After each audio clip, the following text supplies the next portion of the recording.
Let me share one experience of mine in Puri Sri Jagannath Mandir. आम समस्ते जो जाइलु last time आम जो पुरी श्री जगन्नाथ मंदिर जाइलु आम समस्त गोटे रो रे चली से समय बेल्ट पर्स मोबाइल सब जिन गुड़ाक अलरेडी गोटे दुकान रे आम डिपोजिट कर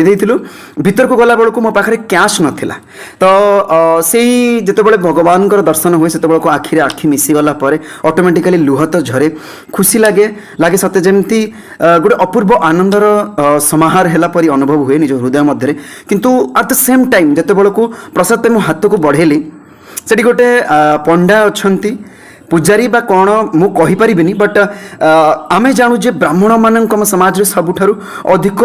गुरुत्वता प्रदान करा जाए कहीं से भगवान पाखरे आम मान परी मनीष मान गुहारी पहुँचाऊा गोटे प्रयोजक बोली आमे मने करू बट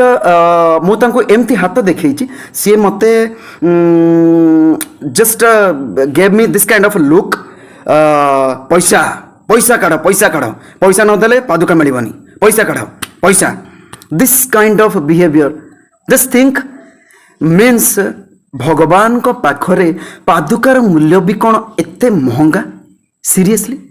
पादुका दबापाई मध्य एहीपरि भाव से माने जनसाधारण मानकु व्यवहार करिवे खाली सेतिकी नुह बंधु गोटे पंडा मे भी एज 25-26 भितर हम से पंडांकर एज से मुझे एमती हाथ देखली ना तुलसी पत्र तो मिल पार पैसा काढ़ पैसा काढ़ पैसा नदेले तुलसी पत्र मिलबनी पैसा नदेले तुलसी पत्र मिलबनी माय गॉड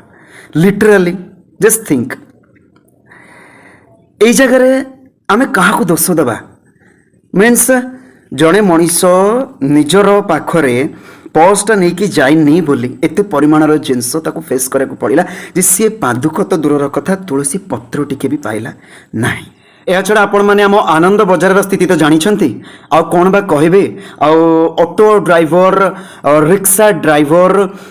बस रो कंडक्टर मानकर बिहेवियर ताकू तो न कहले भी चलिबो बट कौन करबा से जिनस होची आमर से जेहेतु आमर आम समस्तंकर प्रिय कालिया केवल ता मुह को चाही से बलभद्रंकर मुह को चाही आ से मां सुभद्रांकर मुह को चाही आमने सब जिनस को लेट गो कर दो तथापि मध्य आमने समस्ते से कालिया प्रेम रे भाया ही तारी पाखकू धाई चलो मोर प्रियर पंडा पढ़ियारी माननकू एवं पूजारी महाशय माननकू मोर विनम्र निवेदन आपण माने जहाँ भी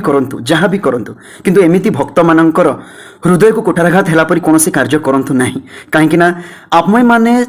आपण माननको पूजा करू आपण मानकर पाद धरी आशीर्वाद दू एमती गोटे गोटे काम जो जिनस गुड़ाक आपण मानक द्वारा भूल वशत मध्य हो जाए ता आम माननको आम मानकर आस्था को बहुत परिमाणर कष्ट पहुंचाए और गभीर आघात दिए आपण माने प्लीज एमती करंतुनी काहेकि ना से